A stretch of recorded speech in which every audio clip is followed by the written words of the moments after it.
Okay, so prone twist. So looking at prone twist, you can see my sunset over here. It's just lovely light. I had a block and a bolster, but I'm going to choose without a block and just go with the bolster. If you don't have a bolster, you can simply take your standard pillow, and I would fold it, make sure it's a super floppy pillow, and I've got like a nice fleece blanket.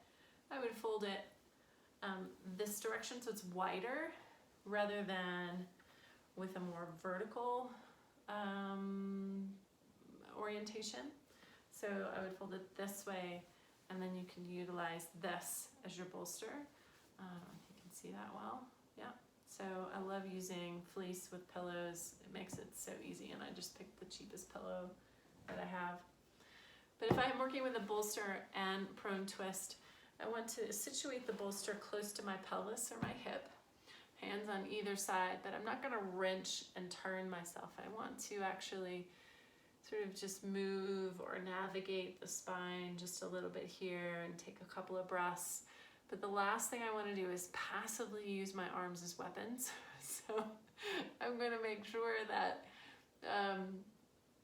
that I move myself easily down into the pose, and with a few movements first so that I settle a little bit more gingerly down. Here, if I'm lower to the earth, my rotation is going to be more about the lumbar spine and a strong cervical spine rotation. The way to minimize the cervical spine rotation is you'll add a blanket in a trifold or accordion fold, and I'm going to take one end close to my hip and the other end diagonally across the bolster. And then I'll move across it. This comes across my breast like a seatbelt would. So it should come diagonally across the breast, and then my head comes down over the other side. Now, energetically, this boosts my thoracic spine, so there's a little bit of spinal flexion in the thoracic, which I don't mind at all, and decreases my lumbar curve.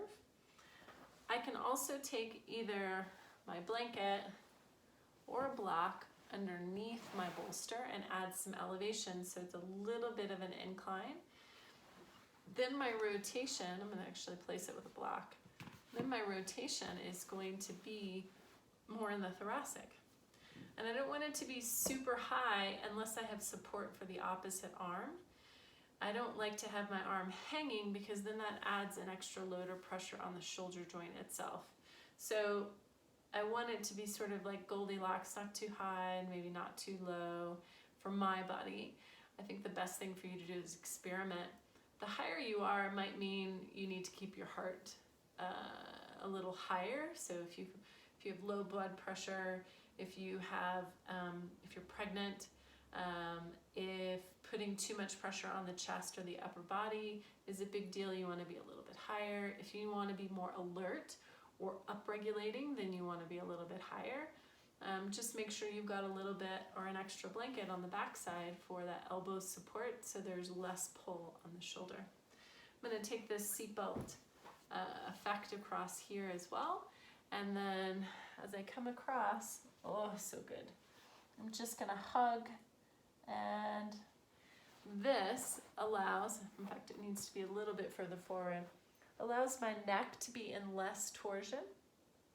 Notice what it's like without it, how much, you can even hear my voice, right? My voice is funky. So I want the maximum amount of breath in a restorative pose. I want to reduce the torsion in my neck because it really doesn't need it. Where I want the rotation is from the sacrum up through about the lowest point of the cervical spine. That's where it's going to have the most effect and spinal movement. And then my legs, anything happening for hip stuff, if I need to create hip separation, I might just put something gingerly in between the legs. If my foot feels like it's sliding, I might add a little sandbag to push my foot against. So you can create less or more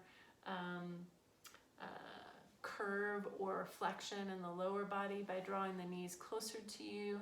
That will create more traction in the lumbar spine. Further away from you is going to have more of a natural curve to the lower spine.